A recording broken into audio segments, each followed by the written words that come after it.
Olá, pessoal, nossas saudações cordiais. Com muita alegria que estamos aqui mais uma vez. Sou Patrícia Lins e estamos especialmente para a Cavile, Casa Virtual Luz Espírita, esse farol do Evangelho de Jesus, agradecendo ao convite merecido que nos foi formulado para hoje abordarmos o tema Parábola dos Talentos. Vamos fazer leitura do texto evangélico, em seguida fazer algumas observações concernentes ao tema, na esperança de que seja de alguma sorte útil. Então, o texto está em Lucas, capítulo 19, versículos 12 a 27, e diz assim: Certo homem nobre partiu para uma terra remota, a fim de tomar para si um reino e voltar depois. E chamando os servos seus, deu-lhes 10 talentos, minas, e lhes disse: Negociai até que eu venha. Mas os seus concidadãos odiavam-no e mandaram após ele embaixadores, dizendo: Não queremos que este reine sobre nós. E aconteceu que, voltando ele, depois de ter tomado o reino, disse que lhe chamassem aqueles servos, a quem tinha dado o dinheiro, para saber o que cada um tinha ganhado negociando. E veio o primeiro dizendo: Senhor, a tua mina rendeu 10 minas. E ele lhe disse: Bem está, servo bom, porque no pouco, no mínimo, foste fiel. Então, sobre 10 cidades terás autoridade. E veio o segundo dizendo: Senhor, a tua mina rendeu 5 minas. E a este também disse: Sê tu também sobre 5 cidades. E veio o outro dizendo: Senhor, aqui está a tua mina, que guardei num lenço, porque tive medo de ti, pois é homem rigoroso, que tomas o que não puseste, e cegas no sentido de ceifas, colhes o que não semeaste. Porém, ele, o Senhor, lhe disse: Mau servo, pela tua boca eu te julgarei. Sabias que sou um homem rigoroso, que tomo o que não pus e cego o que não semeei. Por que não puseste o meu dinheiro no banco, para que no meu retorno o exigisse com juros?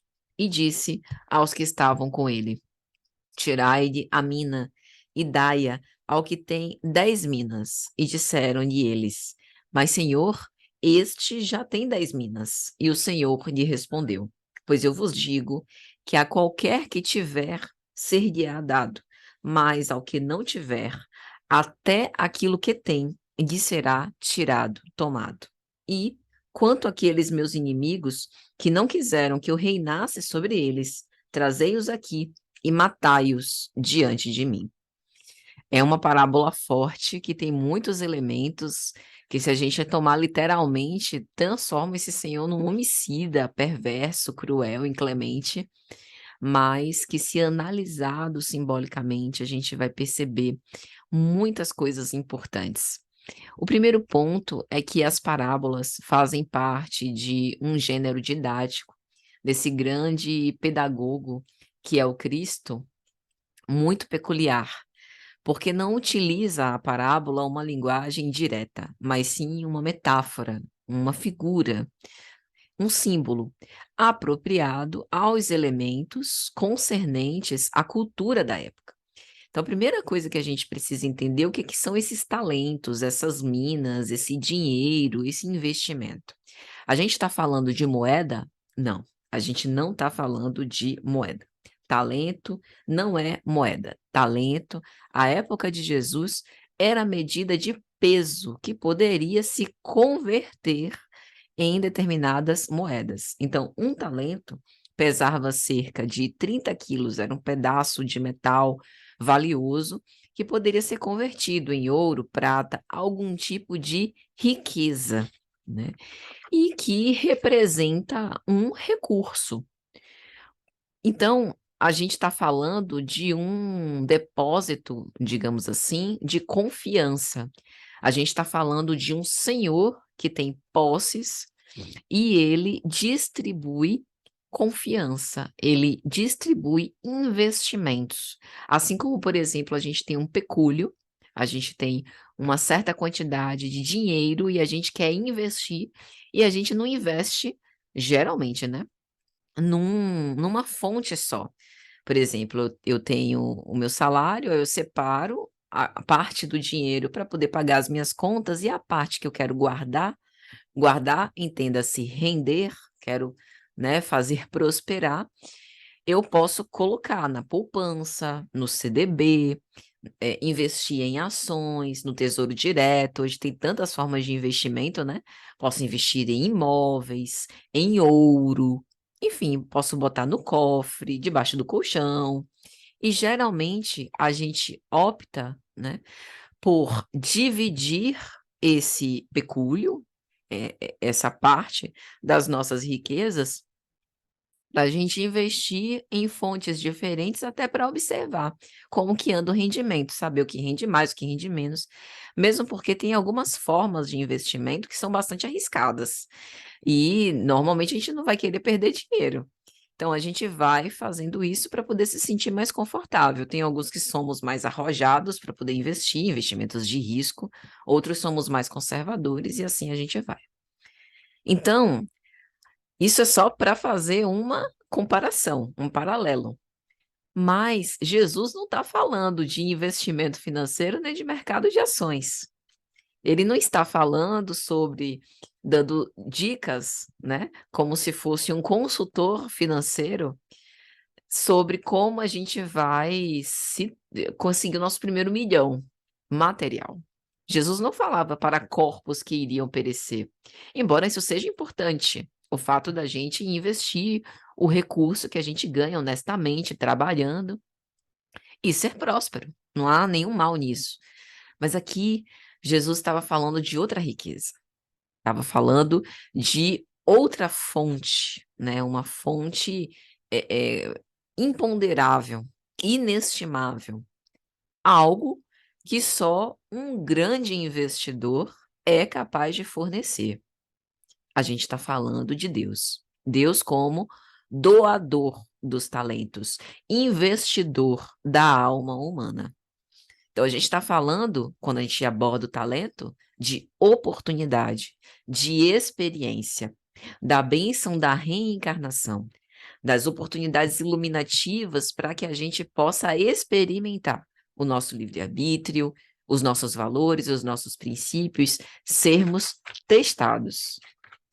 E observe que, assim, o Senhor distribui e vai conquistar novos reinos. É assim que a parábola começa. Um homem nobre, um senhor de posses, detentor de riquezas, de oportunidades, de vida. Ele parte para uma terra remota e não quer deixar o seu recurso parado, a fim de tomar para si um reino e voltar depois. Ele distribui o recurso que ele tem para contar com o dinamismo, com o trabalho, com o movimento, com a cooperação, com a cocriação, com a inteligência de outros seus servos que cuidem desse recurso. E ele vai medir a quantidade de confiança que ele deposita nesses servos, a capacidade desses servos, o fato dele saber se pode contar com eles ou não pelos frutos do trabalho. Então, se fosse para deixar o recurso parado, ele não distribuía para servo nenhum, vocês concordam? Se eu não confio que, por exemplo, eu vou viajar, aí eu deixo a minha casa, aí a minha casa vai ficar vazia. Para mim, é muito melhor a ideia de, quando eu retornar, encontrar a minha casa do jeitinho que eu deixei, sem surpresas. Mas eu posso querer fazer dinheiro com isso. Hoje tem até, sem querer fazer propaganda, algumas plataformas, né, como o Airbnb, que você aluga a sua casa num período desse, e tem pessoas que fazem dinheiro com isso. Se essa pessoa, né, esperasse prejuízos por conta disso, ela não faria. Ela deixaria o seu recurso lá paradinho. Mas é por acreditar que esse recurso que ficaria parado, pode ficar melhor com esse dinamismo, com essa movimentação, que coloca, digamos assim, esse recurso à disposição de outro. Então, enquanto eu estou na minha viagem, né, tem alguém ali que está cuidando desse patrimônio, usufruindo também, e eu recebo por isso. Vamos agora passar para a ideia do pai. O pai é o criador. Nós somos as criaturas de Deus. Mas Deus não criou-nos exclusivamente. Ele criou-nos e cria, né? A gênese espiritual, a gênese material, cria condições para que nós também possamos nos desenvolver. E ele não quer recursos parados, estanques. Ele quer recursos prósperos. Deus é o maior investidor de todos. Ele cria e ele aposta, investe em nós. Nós somos o maior investimento da criação. Justamente porque dotados de consciência, ele espera que a gente evolua. Criou como simples e ignorantes a sua imagem e semelhança, com todos os potenciais para serem desenvolvidos. E quem é que vai nos desenvolver? Nós mesmos. Então, ele empresta como usufrutuários, por exemplo, o nosso corpo, enquanto instrumento de lutas, para que a gente possa multiplicar. Multiplicar o quê? Oportunidades, experiências, a fim de angariar sabedoria. E no fim, ele vai prestar contas com esse Senhor que distribui os recursos, nos perguntando, nos inquirindo. Algumas religiões acham que é no juízo final, mas o juízo, ele não é exatamente final, ele é sempre presente, porque as leis de Deus estão íncitas à nossa consciência. Então Deus o tempo inteiro está nos perguntando: que fazes dos recursos que depositei em suas mãos para fazer multiplicar? Porque cumprir o nosso dever enquanto criaturas divinas é o básico. Amar entra na multiplicação. Eu me integro à criação e percebo que eu não estou apenas num balneário para me divertir. Isso é meu. E a partir do ponto em que essa minha visão muda, a minha relação com a criação também muda, e eu passo de serva para filha.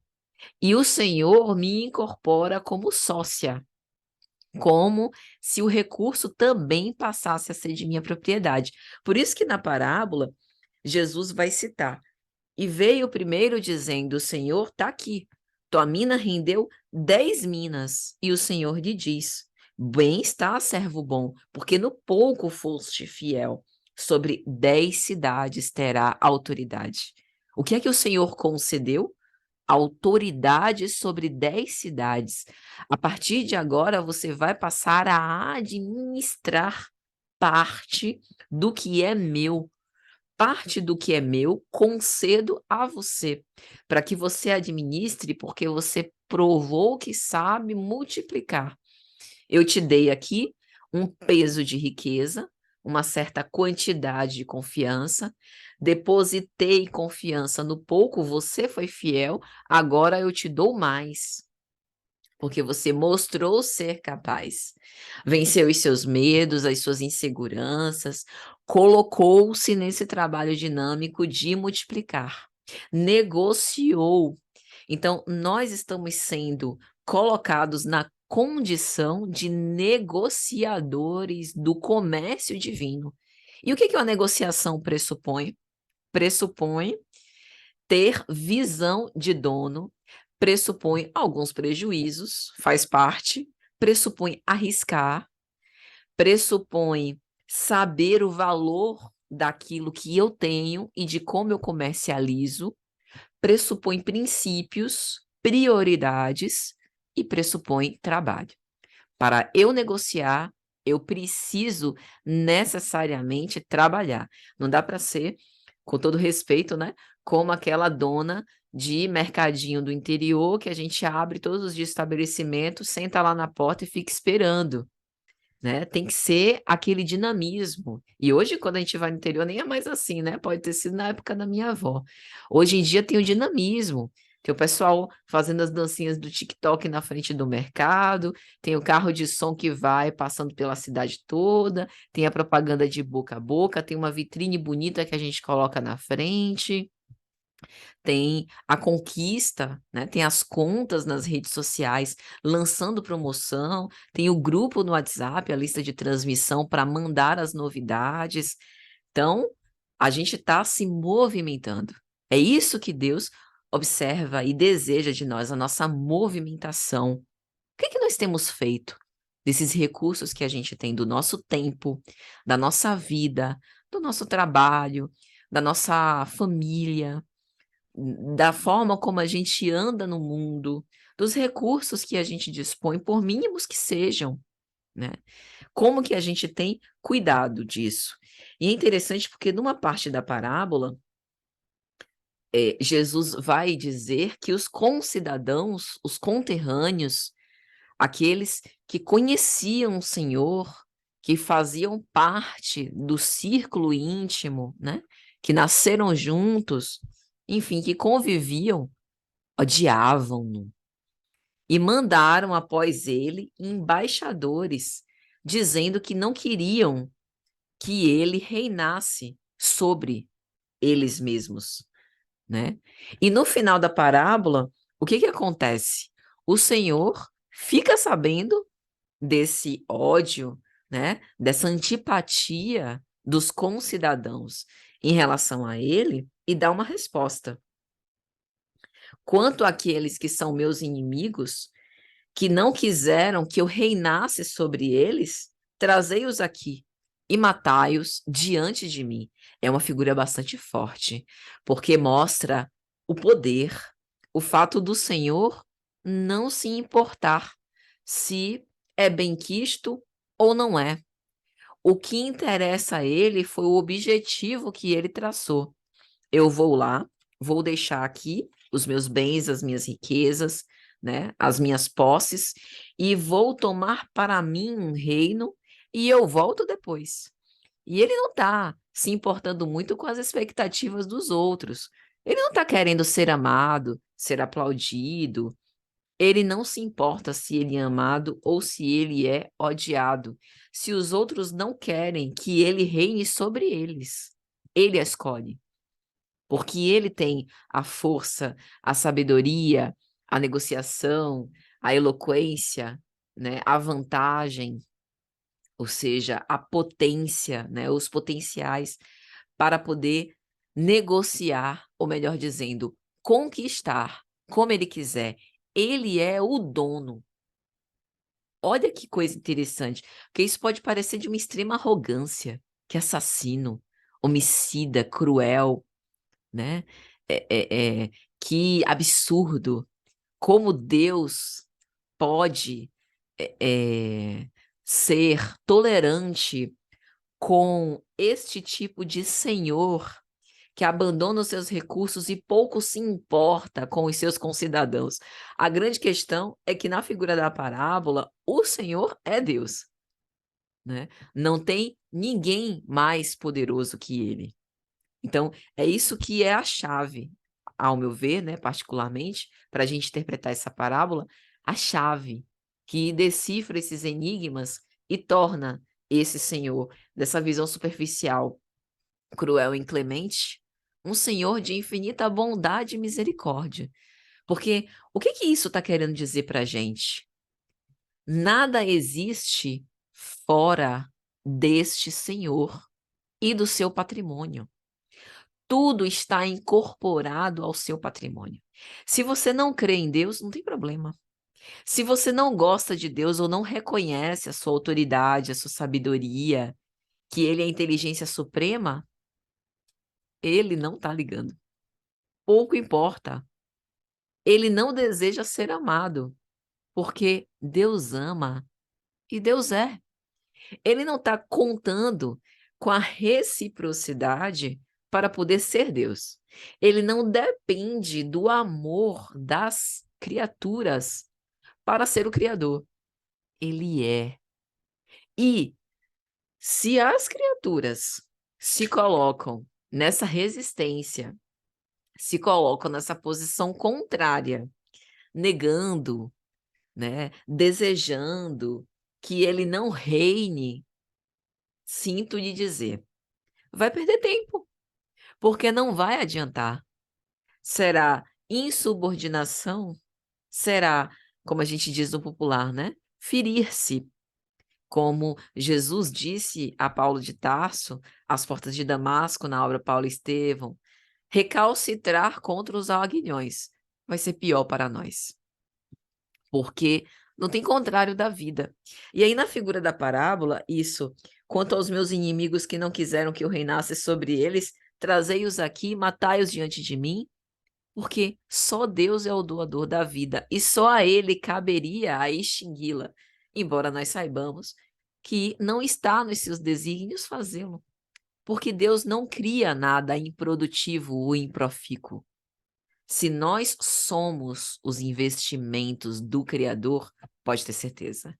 Ele, como exímio investidor, sabe o que está fazendo. E se ele confia em nós, é porque a gente tem plena capacidade e potência para poder produzir e multiplicar muito. Isso é o amor. O amor é a multiplicação, o desenvolvimento dinâmico de trabalhar as nossas possibilidades para criar frentes de serviço, né? E negociar os dons divinos. Quais são esses dons?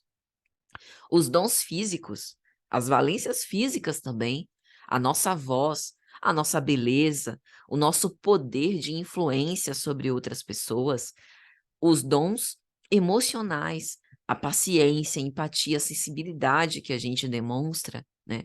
Os dons morais, a piedade, a clemência, a capacidade que eu tenho de me importar com as outras pessoas, né? Os dons de observar aquilo que está acontecendo, de me integrar com o todo, né? E também os dons de estar dentro da criação, participando ativamente dessa construção. Os dons de amar, de querer crescer e querer o melhor para mim e também para o outro. E se eu puder ajudá-lo na sua evolução, no seu progresso, que assim eu faça. E aí, tem uma parte da parábola que conta essa contabilização.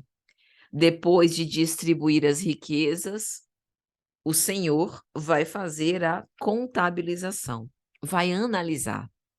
E às vezes a gente pensa que essa análise vai ser em um determinado momento. Ó, marca aí na agenda, porque no dia 31 de dezembro vai haver essa contabilização. A grande questão é que, ao que nos parece, essa contabilização se dá a todo momento, dentro da nossa própria consciência. E aí é interessante o diálogo específico que o Senhor tem com o servo mau e preguiçoso que enterrou o talento na terra ou escondeu no lenço, porque o servo vai dizer assim: eu tive medo de ti, és homem rigoroso, tomas o que não puseste, cegas o que não semeaste, né? Ou seja, e o Senhor responde: eu vou me encaixar em como você me define, eu te julgarei pela tua boca. Se sabias que eu sou assim, por que não puseste, né? Já que que você pressupôs a incapacidade de multiplicar os talentos, por que não puseste a riqueza no banco ou entregaste a outra pessoa que pudesse multiplicar para que no meu retorno eu conseguisse ver os juros desse investimento que eu fiz? Se já sabia disso, o que significa, né? O que a gente pode depreender daqui? Ora, o servo mau e preguiçoso subestimou a própria capacidade, por preguiça, por inação, por autodesconhecimento, por não saber direito o que fazer, por orgulho, por não querer se submeter àquela condição, né, de quem negocia bens, de alguém que nunca viu, de alguém que achava que não deveria se submeter ao poder. E o Senhor, na parábola, está dizendo: não tem escolha. Ou seja, nós fomos criados pelo amor para amar. Se a gente não serve para amar, a gente não serve mais para nada. E é por isso que o Senhor da parábola vai dizer: a qualquer que tiver, ser-lhe-á dado, mas ao que não tiver, até o que tem, lhe será tirado. Ou seja, aproveitemos enquanto temos a oportunidade desse investimento em nossas mãos, porque nós fomos criados para a luz. E por que ainda nos colocamos como filhos das trevas, escondendo o nosso talento? Estamos receando o quê? Não dá para voltar atrás, desfazer a nossa existência. Ó, não quero existir, quero outra coisa. Não tem como. Dá um Ctrl Z. A existência foi feita. Não tem Ctrl Z para gênese espiritual.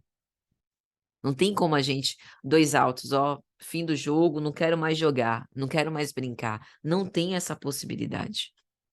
Não tem essa possibilidade. Por isso que o servo, aos olhos, né, o Senhor, aos olhos do servo mau e preguiçoso, é inclemente, é um homem rigoroso.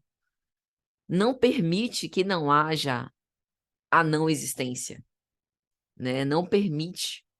E parece que toma o que não pôs, ceifa o que não semeou, mas semeou. Porque os talentos que a gente desenvolve, as virtudes que vão ornar o nosso espírito, em crisálida, em semente, foram incutidas pelo semeador divino. O amor que a gente manifesta é uma reverberação, é retrato do amor divino. A piedade que a gente manifesta é retrato da piedade celeste. Se nós somos um pouquinho bonzinhos, é retrato da bondade indefectível. Então, a gente, se isso é ser um Senhor rigoroso e inclemente, é porque a lei é de amor. Não tem outra lei, não tem outra opção. Então, veja como a visão muda. A visão dos demais servos não era essa, de um senhor inclemente, né? Era a visão de que não há outra opção senão negociar e multiplicar. Não há outro caminho senão o caminho do amor. E aí, gente, para poder finalizar esse comentário, tem uma obra super legal de Emmanuel, que é Livro da Esperança, e no capítulo 41, intitulado Concessões, pela psicografia de Chico Xavier, ele vai dizer assim: um empréstimo fala sempre da generosidade do credor que o concede, mas revela igualmente, na contabilidade da vida, o bem ou o mal que se faz com ele. Eu sempre gosto de citar o exemplo do livro, né? Eu sou uma pessoa bem normalzinha, e aí eu empresto um livro para vocês. Vocês vão pegar esse livro, vocês nem precisam me conhecer. Eu sou uma estranha para vocês. Vocês vão pegar, nossa, que livro bonito, o livro tá novinho, ó. Nossa, um livro bem acabado. Patrícia me emprestou. Vou cuidar dele com carinho. Vou deixar ele na estante, nem vou mexer, que nem o servo mau e preguiçoso da parábola, né? Eu cedi, né, emprestei o livro para vocês lerem e se enriquecerem com o livro e render frutos a partir dessa leitura. Mas tem aqueles que vão deixar lá no cantinho. Nem vou mexer para poder entregar a Patrícia o livro bonitinho, né? Vai que, né, alguma coisa suja e etc e tal. Outros vão cuidar como se fosse uma relíquia, uma pedra preciosa. Não, Patrícia me emprestou, vou cuidar bem direitinho, não vou pegar com a mão suja, não vou comer enquanto estiver lendo, né? Vai ficar aqui bem bonitinho. Outros não vão nem se importar, mas geralmente é assim que a gente faz, né? Alguém emprestou, independente de quem seja, vou tratar com carinho, vou tratar com cuidado. Agora, este corpo, que também é empréstimo de alguém bem importante, porque Patrícia pode não ter a menor relevância na vida de vocês, mas Deus tem, porque sem ele não existiríamos. Emprestou-nos este corpo, esta oportunidade de viver. E por que que a gente não tem o mesmo cuidado que a gente tem com o livro que Patrícia emprestou pra gente? É sobre isso que Emmanuel está dizendo aqui. O empréstimo fala mais da generosidade do credor. Deus é bom mesmo. Olha o que que ele faz por nós. Concedeu-nos a vida. Ninguém pode nos conceder a vida, nem nossos pais. Eles concedem, como co-criadores, a oportunidade, a bênção do renascimento. Mas a vida mesmo provém de Deus. Mas, mais do que a generosidade do credor, esse empréstimo também fala sobre o uso do recurso que nos foi emprestado, o bem ou o mal que a gente pode fazer. Então, essa é a nossa parte. Precisamos saber como a gente anda e como a gente vive. Então, meus amigos, espero que tenha sido de alguma sorte útil. Os nossos votos de muita paz. Um abraço gigante para vocês e até a próxima, se Deus quiser.